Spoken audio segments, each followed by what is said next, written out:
Matagumpay ring naharang ng Philippine Navy ang dalawang vessel na may kargang mga kontrabando at hindi dokumentadong mga item.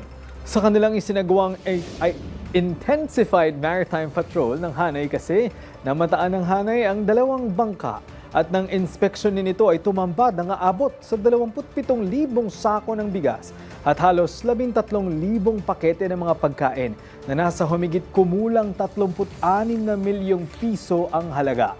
Ayon sa kanilang impormasyon, nanggaling ang dalawang vessel sa Sandakan, Malaysia at patungong Bonggao, Tawi-Tawi. May laman ang naturang bangka ng 13 crew members. Ginabayan ang naturang vessel patungong Bonggao Port at itinurn over sa Bureau of Customs para sa legal na pagproseso. Samantala, naharang din ng Naval Patrol Units ang isang vessel na galing sa Dipolog Island, Tongkil, Sulu. Sa pag-iinspeksyon ng Hanay, natagpuan ang 350 master cases na naglalaman ng iba't ibang foreign brand ng sigarilyo na aabot sa 20 milyon at 35,000 piso ang halaga.